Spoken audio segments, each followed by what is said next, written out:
Som. Aí. Paz do Senhor Jesus a todos. Glória a Deus. Tentando usar aqui esse microfone. Se não der certo, eu vou pro outro. Fazer bagunça um com o outro. Que bom a gente estar na casa de Deus, a gente está ouvindo o Senhor, está falando desde a leitura inicial, cada oportunidade, né? O louvor também, nós ouvimos muito o que Deus tem falado, né? O evangelista Walter falando aqui da experiência dele pescando, primeira vez, glória a Deus. A irmã Janaína também, o que ela disse, eu vi ali que ela estava tentando segurar, mas não estava conseguindo segurar e estava falando. Irmã Janaína, isso daí é Deus, tá? Falando através da sua boca, fica tranquila e você vai entender também através da mensagem que a gente vai estar ministrando hoje. Vou usar esse daqui porque fica melhor, né? Salmo 125. Eu quero ler com os irmãos esse texto e enquanto você está abrindo aí, Salmo 125, eu quero agradecer a presença dos nossos visitantes, falar que vocês são bem-vindos aqui, que Deus possa estar ministrando ao coração de vocês, em nome de Jesus. Né? Nós temos irmãos que estão passeando e isso é bom nós descansarmos na presença de Deus. E nós estamos aqui recebendo aquilo que o Senhor tem para ministrar ao nosso coração, o que é melhor ainda. Glória a Deus. Vamos lá. Salmo 125. Esse salmo é um salmo muito especial para mim, eu já vou falar a respeito do porquê. E esse salmo fala o seguinte: os que confiam no Senhor são como o monte Sião, não serão abalados, mas permanecerão para sempre. Assim como os montes cercam Jerusalém, o Senhor se põe ao redor do seu povo, agora e para sempre. Os perversos não governarão a terra dos justos, para que os justos não sejam tentados a fazer o mal. Ó Senhor, faze o bem àqueles que são bons, aos que têm o coração sincero. Expulsa, porém, os que andam por caminhos tortuosos, ó Senhor. Leva-os embora junto com os que praticam o mal. Até aqui. Senhor, em nome de Jesus, a Tua palavra foi lida. Obrigado, Senhor, pelo aquilo que o Senhor tem ministrado ao nosso coração. Obrigado pela vida de cada pessoa que passou aqui em cima e tem falado da Tua parte. Também te agradecemos pela cada pessoa que aqui está, Senhor. Que o Teu Santo Espírito encontre liberdade para falar aquilo que precisa ser dito, aquilo que o Senhor tem para ministrar. Em nome de Jesus. Amém. Amém? Os irmãos podem se assentar. Meus irmãos, esse salmo, ele é um salmo que para mim, ele é muito especial, tá? Foi um momento, quando a primeira vez que eu li esse salmo, eu estava passando por uma dificuldade no meu trabalho e naquela época eu tinha acabado de começar no laboratório e todo mundo, a gente era um grupo de 4, 5 pessoas mais ou menos, e todo mundo tinha se voltado contra mim sem me conhecer. Então sabe quando você chega no lugar e parece que ninguém te dá atenção, ninguém quer falar com você, sabe que você fala bom dia e você não ouve nada de volta? Então era isso que eu passava por meses. E aí, o que eu fiz durante esse tempo? Eu precisava me fortalecer em Deus, né? Eu era recém-convertido, relativamente recém-convertido, tinha 1 ano, 2 anos no máximo de conversão, e eu não conhecia a palavra de Deus totalmente. Então, o que eu fazia? Eu chegava e eu escrevia toda segunda-feira, eu pegava um post-it e aí eu escrevia um versículo bíblico.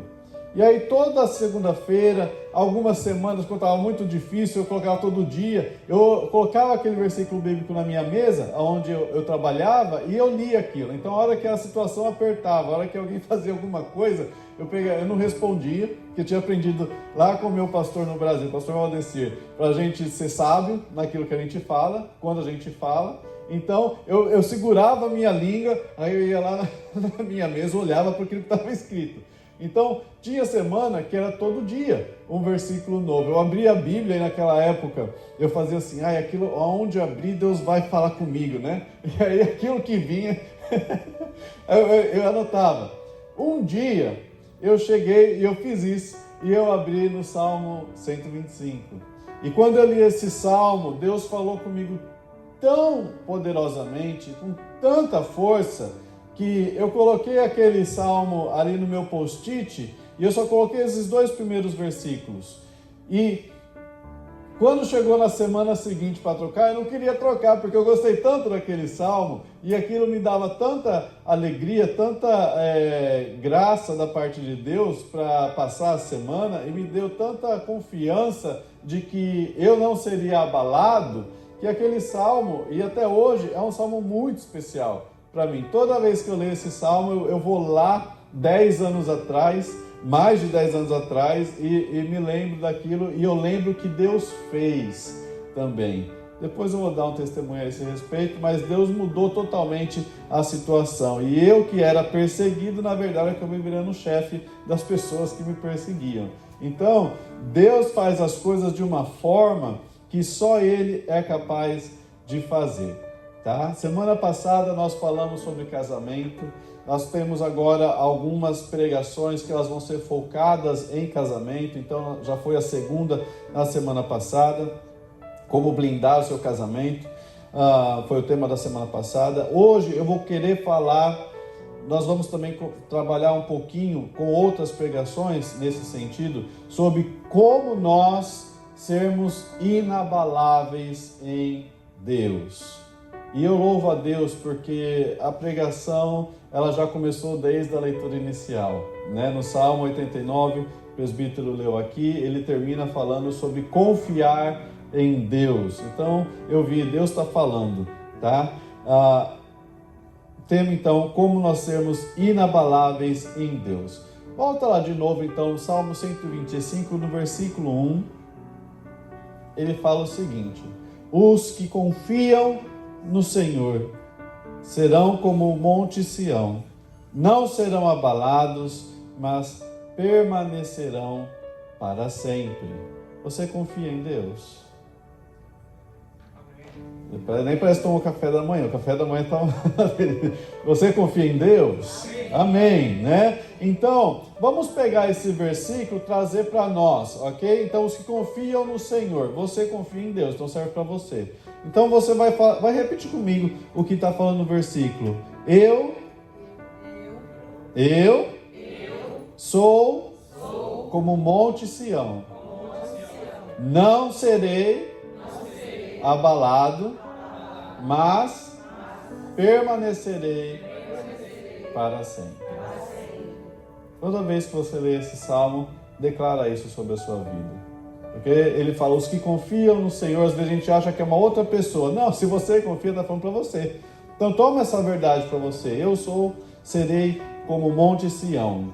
Talvez você já seja, talvez você será, mas não será abalado e vai permanecer para sempre, tá? Eu quero falar com vocês a respeito desse versículo, porque ele fala o seguinte: os que confiam no Senhor. A palavra confiar, os que confiam, né? Então essas três palavras aí, no original, ela é batá, e ela significa confiar, óbvio, mas ela vai ter outros significados também que você vai começar a entender. Um deles é ser ousado no Senhor. Outro, ter segurança em alguma coisa. Outro significado, sentir-se seguro. E o último significado, agir sem se preocupar. Olha que interessante. Então, os que confiam no Senhor, além de significar confiar em Deus, ali o texto ele fala assim: aqueles que são ousados no Senhor, aqueles que têm segurança no Senhor, aqueles que agem sem preocupação, mas no Senhor, eles serão como o monte Sião. Então, muitas vezes a gente não para pensar que nós podemos ser mais ousados naquilo que Deus tem colocado na nossa frente. Sabe, às vezes nós estamos tão acostumados com a nossa rotina que a gente acha que é isso que Deus tem para nós. Só que Deus, Ele tem para cada fase da nossa vida um tempo novo. Amém? Então, você quando era adolescente, o seu tempo da sua vida, o que você experimentava era algo. Hoje já é diferente. Mas o que eu quero chamar a sua atenção é que às vezes, quando a gente chega na nossa fase adulta, algumas coisas vão acontecer com a gente não tem controle sobre tudo, mas nós não podemos nos acostumar e ficarmos sentados naquela situação e achar que aquilo é o que Deus tem para nós. Não, cada fase da nossa vida, Deus tem um tempo novo. Cada estação da sua vida, Deus tem um tempo novo. Isso pode ser no seu casamento, isso pode ser no seu trabalho, é um tempo novo. Ou até mesmo em igreja, igual a irmã falou ali, 6 anos, nunca ninguém deu oportunidade para ela, a não ser uma única vez. E aí ela fez uma colocação que eu achei, foi de Deus, que é, às vezes está nadando no rio errado, né? Então, por que é isso? Não é que é ruim ali, mas é que o tempo é outro. Tá aí comigo? Então, um tempo novo se começa. E nesse tempo que às vezes a gente está parado, Deus está trabalhando com a gente algumas coisas, ok? Aí eu quero também entrar em contato com vocês e dar uma ampliada no que a palavra de Deus fala assim: não serão abalados. O que é ser abalado? Aqui a Bíblia diz que a palavra usada abalado aqui, no original, é mote, ela significa chacoalhar, tremer na base, ser derrubado, e o último significado é duvidar no seu íntimo. Olha que interessante. A pessoa que confia no Senhor, ela não vai duvidar no seu íntimo. Sabe quando às vezes você faz alguma coisa e depois você fica pensando, será que eu fiz certo? Será que é por aqui mesmo? Às vezes tem um monte de opções na sua frente, você tem que tomar uma decisão, e aí você fica, qual que é a certa? Você precisa aprender a confiar no Senhor, ser ousado no Senhor. Deus está te chamando nessa manhã para falar, seja ousado no Senhor, confia nele. Você não vai ter dúvidas no seu íntimo, você não vai ser derrubado, você não vai ficar olhando para o céu e pensando o que vai acontecer. Não, você vai confiar no Senhor, não será abalado. E por fim, permanecer para frente, permanecer para sempre, significa morar. A palavra, o verbo usado aí, yashev, significa morar, habitar, ser habitado. Nós sabemos ser habitado por Deus, assentar-se, fazer lugar, fazer morada. Então esse único versículo, ele fala para nós, aqueles que confiam no Senhor, aqueles que são ousados no Senhor, aqueles que tomam atitude sem se preocupar no Senhor, eles vão ser como o Monte Sião, eles não vão ser chacoalhados, eles não vão tremer na base, eles não vão duvidar de si mesmos, mas eles permanecerão e Deus vai habitar neles. Está aí comigo? Isso é o permanecer para sempre. Você e eu, nós não vivemos para sempre nesse corpício que Deus te deu. Mas Deus vai habitar em você. Deus vai estar lá firmando a sua estrutura. Ok? Eu estou correndo por causa do tempo. E eu queria falar com vocês hoje, essa foi a minha introdução, eu queria falar com vocês hoje sobre 3 coisas que nós devemos fazer, ou que nós podemos fazer, para nós sermos inabaláveis diante de Deus. Como eu posso ser inabalável diante de Deus? A primeira delas é, eu preciso buscar conselhos sábios. Eu preciso saber com quem eu me aconselho.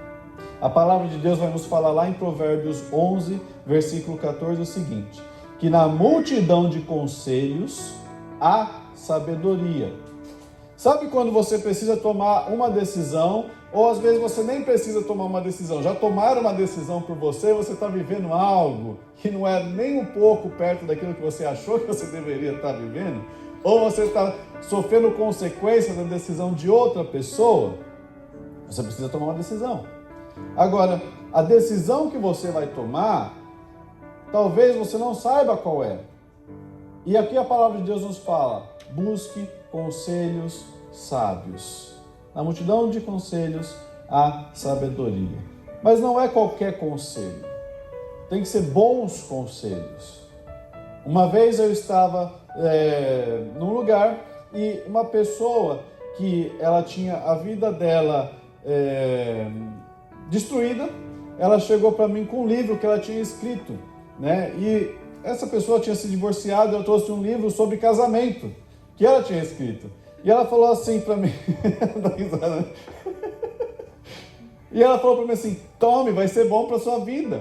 Eu peguei aquele livro assim, olhei para a pessoa, eu falei: mas você não quer ler o livro que você escreveu? Então vai ser bom para a sua vida, talvez, não é? Então a gente precisa ter um pouquinho de noção, às vezes, com quem nós temos buscado conselho. Se a pessoa ela tem um histórico de vida, digamos assim, a pessoa ela foi já procurada por agiota, ela já tem a vida dela financeira toda problemática. Você vai procurar conselho com essa pessoa? Falou: e aí, me fala aí o que você faz. Que coisa boa você tem para me ensinar aí? Isso é difícil. Então olhe para quem você tem buscado conselho. Para quem que são essas pessoas? Quando a situação aperta na sua vida, quem você tem buscado se aconselhar? É uma pessoa que ela de fato, ela teme a Deus? É uma pessoa que ela quer o seu bem? Porque nem todo mundo que aconselha às vezes quer o seu bem. Às vezes tem gente que está do nosso lado porque quer saber, ela quer na verdade uma posição de frente para ver o espetáculo, né? Se bobear, ela pega até uma pipoquinha para ela comer enquanto você está ouvindo lá o seu áudio lá no WhatsApp lá, você chorando suas pitangas lá, a pessoa estava comendo uma pipoquinha dela. É isso mesmo, né? Cuidado, né? Infelizmente é verdade, tá? Então, primeiro ponto: você quer ser inabalável em Deus, você não quer tremer na base, não quer ficar duvidando de si mesmo, busque conselhos de pessoas sábias, busque bons conselhos, avalie o seu círculo de amizades, quais deles ali você pode confiar, quais deles você pode contar, né? Nos momentos difíceis. Tem gente que você não pode contar tudo, tem gente que é só uma área, e tem gente que você não poderia nem estar do seu lado. Preste atenção nisso. Segundo conselho: olhe para Deus e não para as circunstâncias. A palavra de Deus vai nos falar lá em Eclesiastes que aquele que olha para o vento nunca vai semear. E isso é perigosíssimo, porque o nosso Deus, ele é justo, tá aí comigo? Amém? O nosso Deus, ele não vai abençoar uma pessoa numa área específica, digamos assim, no trabalho, se aquela pessoa não está trabalhando. Está aí comigo? Não adianta eu aparecer no meu trabalho, eu tratar mal todo mundo, ter um testemunho horrível no meu trabalho e falar: Deus vai me colocar por cabeça e não por cauda, que é assim que diz a palavra de Deus. Não adianta, porque Deus, ele é justo. Então, para que eu receba uma honra da parte de Deus, eu preciso ter feito algo que legalize essa honra no mundo espiritual. Eu preciso ser, e a gente tem às vezes dificuldade com essa palavra, mas não me entenda mal, eu preciso ser digno de receber essa honra. Senão Deus não vai dar. Deus não é injusto. Então o que Eclesiastes está falando, que ele fala assim: aquele que olha para o templo, para tudo, ele nunca vai semear. Ele está falando de nós olharmos para a situação, para as circunstâncias, para as pessoas. O que os outros estão fazendo? Ninguém está dizimando? Então eu não vou dizimar. Ninguém está fazendo isso? Eu também não vou fazer. Não, eu preciso fazer aquilo independente do que os outros estão fazendo. Se Deus está me dando uma direção, eu tenho que obedecer. E Deus vai me honrar. Se eu não semeio, eu não colho. Aquele que não semeia, ele não vai colher uma fartura, uma colheita farta. Ele vai colher muitas vezes aquilo que os pais semearam. Nós temos bênçãos que nós recebemos porque o meu pai, minha mãe, seu avô, sua avó semeou na sua vida. E elas nos carregam até certo ponto. Agora, eu também semear para que eu venha a colher aquilo que eu semeei, e não só eu, as minhas filhas, os filhos das minhas filhas e as descendências seguintes. Deus é um Deus de geração, então eu não posso olhar para a circunstância e deixar de olhar para o Senhor. Abre lá Mateus 14. A gente vai ver uma história de uma pessoa que viveu algo sobrenatural, porém, ao olhar para a situação, ela perdeu o sobrenatural. Então, Mateus, capítulo 14, versículo 22, a gente vai ver aquele momento onde Jesus vai encontrar com os discípulos no meio do mar e ele vai andando sobre as águas. Olha só o que fala a palavra. Mateus 14, 22. Logo em seguida, Jesus insistiu com seus discípulos que voltassem ao barco e atravessassem até o outro lado do mar, enquanto ele despedia as multidões. Ele falou, e Jesus insistiu, olha que interessante, porque Jesus queria trabalhar com eles ali, Jesus queria mostrar o poder de Deus para eles. Então ele falou assim, gente, vai embora, deixa que eu despeço do povo aqui, vocês vão embora, entra no barco, vai, eu vou encontrar com vocês lá. Foi Jesus que insistiu. Depois de mandá-las para casa, Jesus subiu sozinho ao monte a fim de orar. Quando anoiteceu, ele ainda estava ali sozinho. Enquanto isso, os discípulos, distantes da terra firme, lutavam contra as ondas, pois um vento forte havia se levantado. Por volta das 3 da madrugada, Jesus foi até eles, caminhando sobre as águas. Então, assim, ele viu o mar, não tem problema, eu vou lá. E ele foi andando, então, sobre as águas. Quando os discípulos o viram caminhando sobre as águas, ficaram aterrorizados. É um fantasma, gritaram cheios de medo. Imediatamente, porém, Jesus lhes disse, não tenham medo, coragem, sou eu. Então Pedro gritou, se é realmente o Senhor, ordena que eu vá caminhando sobre as águas até onde tu estás. Venha, respondeu Jesus. Então pausa aqui, eles estavam ali sendo castigados pelas ondas do mar, pela tormenta, preocupados, e judeu, de uma forma geral, eles têm medo do mar. Eles morrem de medo por causa do mar que se abriu no Egito, Jonas. Então, você vê até toda a história de Jonas, aí tem todo o contexto ali do medo que judeu tem do mar, tá? A gente tem em algumas passagens, né, na Bíblia, você vai ver a palavra Leviatã, tá? Então o judeu folclórico, ele olhava e ele cria que existia no mar um demônio ou um monstro que tragava eles. Isso era um folclore que eles contavam, eles chamavam esse monstro de Leviatã, tá? E Deus, inclusive, em alguns momentos vai falar, eu matei o Leviatã, eu controlo o Leviatã. Ele está falando, escuta, o seu medo não é nada perto de mim, tá? Então, muito cuidado com o que a gente vê às vezes, né? Por aí na internet. Aí, quando Jesus está andando sobre o mar e Pedro vê ele, Pedro, aqui ele mostra confiança em Jesus. Se é você mesmo, ordene que eu vá até aí. Ele está confiando naquilo que Jesus tinha dado, assim, na presença de Deus. Jesus já fala, não tenha medo, sou eu. Ele fala, não, então se é o Senhor, me fale que eu vou. E ele fala, venha. Então Pedro desceu do barco, versículo 29, e caminhou sobre as águas em direção a Jesus. Às vezes a gente olha para esse texto e a gente não para apreciar que um homem, além de Jesus, também andou sobre o mar. Mas o que eu quero chamar a sua atenção aqui, e ele andou por causa de Jesus, para ficar bem claro, né? Mas o que eu quero chamar a sua atenção aqui é no versículo 30. Então ele estava experimentando o sobrenatural de Deus, mas o versículo 30 fala o seguinte: mas quando reparou no vento forte e nas ondas, ficou aterrorizado, começou a afundar e gritou: Senhor, salva-me! No mesmo instante, Jesus estendeu a mão e o segurou. Como é pequena a sua fé, disse ele, por que você duvidou? Então, aqui, Pedro estava experimentando do sobrenatural de Deus. Só tinha ele e Jesus ali naquele momento.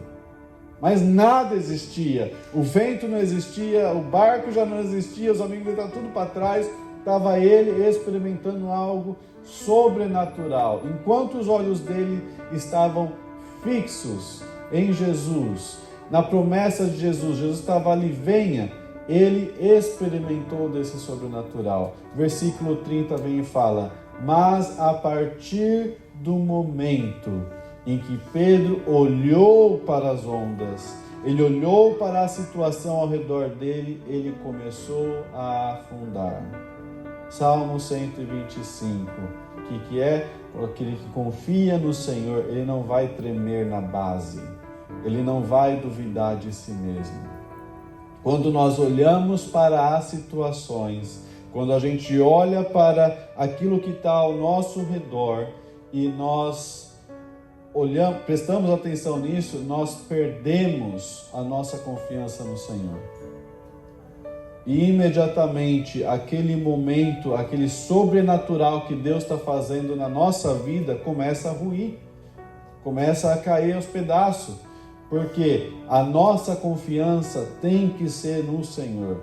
Se eu olhar para o que o Trump está falando e eu ficar olhando para aquilo, eu posso ruir minha confiança. Deus não te prometeu coisas aqui? Tem gente que às vezes a gente está aqui na Brasileiros na Filadélfia, tem gente que fica todo dia quase colocando aqueles grupos lá, olha lá, Agenda 25, né? E colocando cada vez mais notícias de gente sendo deportada por coisa, e algumas dessas notícias são falsas. Mas tem gente que fica ali todo dia vendo. Então, se você está olhando para a situação, se você fica olhando para o que os outros estão falando, você deixa de confiar na promessa que Deus tem sobre você e às vezes deixa de viver o sobrenatural de Deus na sua vida. Deus tem coisas grandes para fazer no nosso meio. Vamos confiar naquilo que Ele tem prometido. Vamos permanecer firmes e inabaláveis naquilo que Ele tem prometido. E se eu começar a olhar para a situação, eu vou começar a duvidar daquilo que Deus me prometeu e te prometeu. Existem coisas que elas vêm apenas para tirar a nossa atenção. Você está certinho, está lá fazendo tudo certinho. Agora Deus vai te honrar, mas resolve ouvir o vizinho. Resolve ver notícia que não serve. Resolve buscar conselho com gente que não tem nada a ver com a história. Não tem como a gente receber aquilo que Deus tem para nos dar desse jeito. Amém? Por fim, o terceiro conselho, o primeiro é então, busque conselhos sábios. O segundo é, olhe para Deus, não para as circunstâncias. E o terceiro e último é, tenha a mente de Cristo. Tome posse da mente de Cristo. O texto de 1 Coríntios, capítulo 2, versículo 16.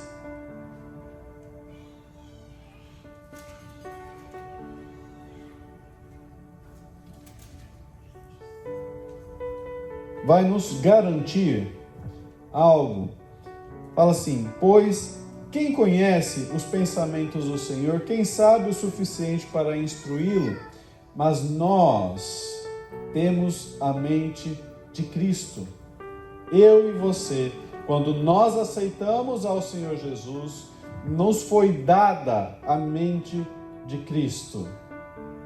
Pensa um pouquinho comigo aí. Você agora tem a mente de Jesus. Pense em como Jesus pensa. Você acha que Jesus, quando ele estava no monte e trouxeram para ele 5 pães e 2 peixes, ele falou, o que eu faço agora? Jesus pensou, ficou em dúvida? Não, ele sabia o que ele tinha que fazer. Quando nós acabamos de ler aqui, os discípulos já no meio do caminho lá no mar, e Jesus em cima do monte, depois de orar, falou: opa, fiquei para trás, e agora, o que eu faço? O que será de mim? Não, ele simplesmente foi, ele não viu uma dificuldade, um obstáculo, porque ele sabia aquele que estava com ele. A mente de Cristo sabe o que fazer e ela não vacila. A palavra de Deus vai nos falar que a palavra que ele lança, ela não vai ter sombra de dúvida, ou seja, ela é linda, ela é direta, ela não vai variar dependendo de quem estiver ouvindo, é a mesma, porque a verdade, ela é absoluta. Hoje nós estamos vivendo num tempo onde as pessoas falam: eu estou vivendo a minha verdade. É honesto, já viu isso? Os americanos gostam de falar isso, né? I'm living my truth. Eu estou vivendo a minha verdade. Eles estão se enganando numa mentira. Eles estão acreditando numa mentira. Entenda algo, a verdade, ela é absoluta. A verdade nunca será relativa. Então, o que é verdade? Jesus, a palavra de Deus, ela é absoluta. Tudo que ela fala é verdade.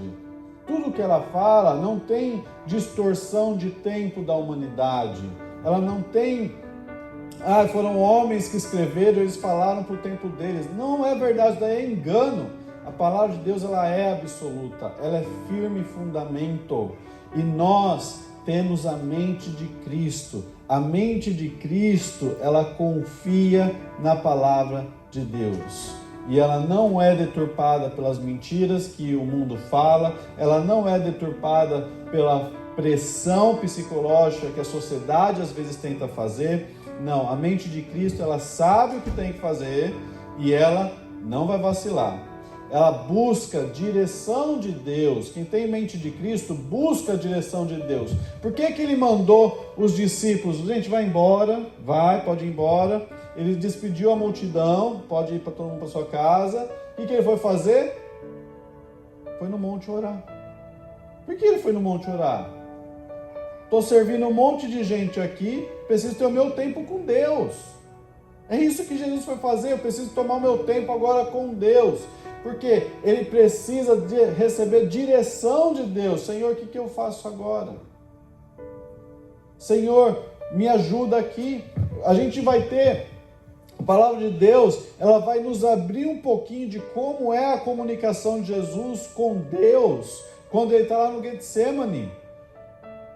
E ele abre o coração dele. É o único momento onde você vai ver claramente como que é a oração de Jesus com Deus, no privado, no particular. Em outros momentos, Jesus vai falar assim, principalmente quando ele está ali ressuscitando Lázaro, ele fala assim: Senhor, eu sei que o Senhor me ouve, sabe a minha vontade, o que eu penso, mas eu estou falando em voz alta para que eles saibam que o Senhor me ouve. Tá? Então, a palavra de Deus vai usar esse momento dele no Getsemane, esse momento de sofrimento, para mostrar como é a comunhão dele com Deus. Quando ele fala com Deus: Senhor, afasta de mim esse cálice, mas se não, seja feita a sua vontade. Então, a mente de Cristo é a mente próxima de Jesus. A gente busca a direção de Deus e a gente faz o que precisa ser feito. A gente não faz o que a gente quer fazer, o que a gente acha que vai ser mais legal para nós, o que vai ter melhor benefício para nós. Não, a gente faz o que precisa ser feito. Isso é a mente de Cristo. E muitas vezes o que precisa ser feito vai doer. Vai doer em outra pessoa, vai doer em mim, em você, mas precisa ser feito e eu preciso fazer. Ok?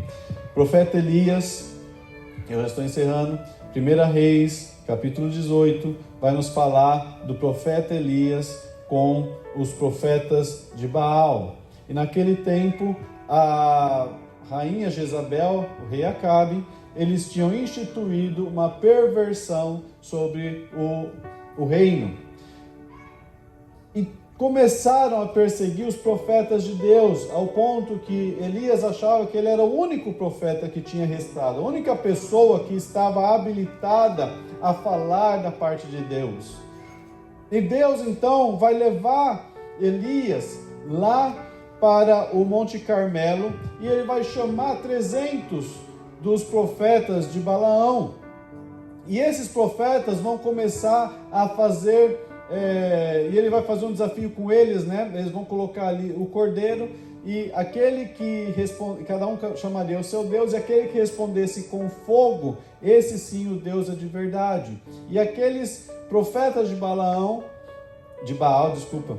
profetas de Baal, eles clamaram, eles buscaram e ficaram o dia inteiro gritando, se machucando e nada acontecia.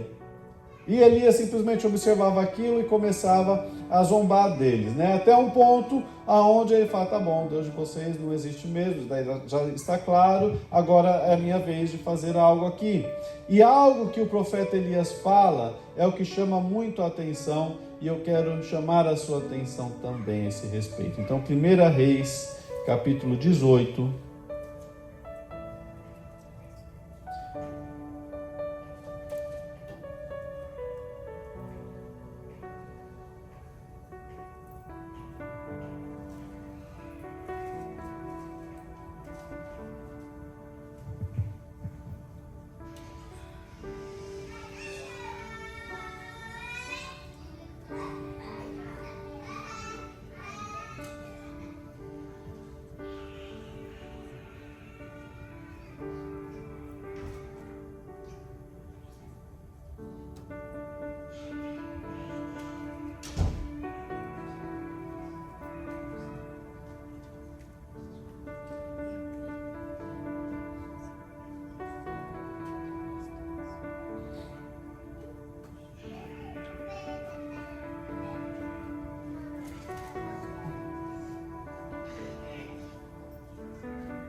versículo 21. Perdão, irmãos, devia ter colocado o versículo aqui. 1 Reis 18, versículo 20. Diz assim: Acabe convocou todo o povo de Israel e os profetas para se reunirem no Monte Carmelo. Elias se colocou diante do povo, e aqui que eu estava chamando a sua atenção. Então Elias, ele está para fazer algo glorioso, e aí ele vira para o povo e fala o seguinte: até quando ficarão oscilando de um lado para o outro? Se o Senhor é Deus, sigam-no, mas se Baal é Deus, então sigam a Baal. Por que Elias está chamando essa atenção, a atenção do povo aqui? Porque o povo, eles acreditavam em Deus, mas eles faziam a vontade de Baal. Ou eles falavam que acreditavam em Deus, mas faziam as coisas de Baal. Então, todo o sistema de governo da rainha Jezabel, do rei Acabe, era contrário à vontade de Deus. E eles reforçavam esse ensino de Baal, esse culto a Baal em toda a nação. E Elias vira para o povo e fala o seguinte: até quando? E algumas versões falam assim: cocheareis entre dois pensamentos. Até quando você vai falar que crê em Deus, mas faz a vontade de Jezabel e de Acabe? Até quando você vai compactuar com aquilo que é errado? E aí a gente vai ver o prosseguimento aí. Deus vai responder com fogo e o nome de Deus vai ser glorificado. Mas eu quero chamar a sua atenção é que quando nós duvidamos, quando a gente é o crente de ficar em cima do muro, quando a gente é o crente que só funciona de domingo, a gente não vai levar os ensinamentos que você está aprendendo aqui nesse momento, na sua casa, na sua vida, é um crente de dois pensamentos. É um crente que Elias fala que cocheia. Sabe o que é cochear? É coxo, a pessoa coxa. Então, hora está com Deus, hora está com Baal, hora está com Deus, hora está com o mundo. Ele fala, até quando vai acontecer isso? Porque existem momentos onde Deus não está fazendo nada, né? Na nossa visão, Deus não está fazendo nada, porque a gente está em dúvida. A gente ainda não decidiu, peraí, eu vou obedecer Deus, seguir o que Deus está falando, ou eu vou deixar a situação se resolver sozinha? Tem momentos que Deus espera de nós uma posição. A mente de Cristo sabe exatamente qual é a posição que ela tem que tomar. E é Deus. Eu escolho Deus. Essa é a mente de Cristo. A vontade de Deus é essa. Não importa se é uma amizade de 10, 15, 20, 30 anos. Você está errado, tem que falar, está errado. A vontade de Deus é essa. Não importa se é chefe, se é patrão. Está errado, tem que falar, está errado. A vontade de Deus é essa. Essa é a mente de Cristo. Efésios 4,14 vai falar assim que nós não podemos mais ser crianças. Porque quem tem a mente de Cristo ainda é uma criança, é um bebê. Nós não podemos ser crianças que é levado por todo tipo de vento de doutrina. O que é isso? Eu estou aqui, eu estou ouvindo uma pregação a respeito de eu não ser inabalável em Deus, aí eu vou lá, e eu estou ouvindo aqui sobre a mente de Cristo, sobre eu me firmar com o Senhor, e aí eu chego em casa, aí o meu amiguinho lá do Brasil manda um Reels do Instagram de um pregador falando assim: olha gente, não tem problema crente jogar horóscopo, né? Acreditar em horóscopo. E aí ele fala: ó, tá vendo, o pastor lá disse isso, mas a Bíblia diz isso? Não. Então, se eu não firmo com o Senhor, se eu não tomo uma decisão, olha, eu quero estar na presença de Deus, a minha mente não vai ser uma mente de Cristo. Ela vai ser uma mente que ela oscila, que ela vacila e que ela fica cocheando entre dois pensamentos. Então, o terceiro e último ponto para nós sermos inabaláveis é: temos que ter a mente de Cristo.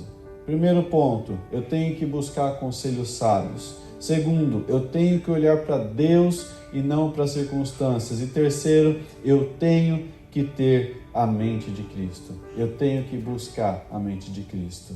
Amém? Coloque-se de pé, vamos orar.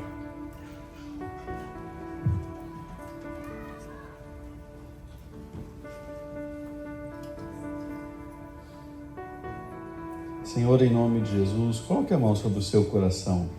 Eu não sei por que Deus usou da forma como usou os irmãos aqui nessa manhã, nas oportunidades, dízimos e ofertas, durante o louvor, mas Deus sabe o que você precisava ouvir. E eu sei porque eu senti o Espírito Santo falando através da vida de cada pessoa que usou o microfone aqui. Deus tem coisas para fazer, mas às vezes nós não somos confiantes no Senhor, nós não estamos confiando, nós não estamos buscando ser inabaláveis, mas por isso eu quero orar por você. Então coloque a mão sobre o seu coração, em nome de Jesus. Senhor, aqui está a tua igreja, meu Pai. Senhor, o Senhor sabe de tudo aquilo que nós temos passado, o Senhor sabe o nosso deitar, o nosso levantar. O Senhor sabe o nosso coração e aquilo que nós temos acreditado, Senhor Deus, aquilo que nós temos passado, o Senhor sabe. Em nome de Jesus, nós queremos declarar, Senhor, que nós confiamos no Senhor. Senhor, nos ajude a ser ousados no Senhor. Nós sabemos que essa palavra, confiar, também significa ser ousado. Nos dê ousadia para nós sermos ousados no Senhor, para nós vermos, Senhor Deus, oportunidades aonde elas estão, Senhor. Às vezes elas não existem no mundo natural, mas elas já existem no espiritual. Nos dê, Senhor, essa sabedoria para identificar oportunidades e nos dê ousadia.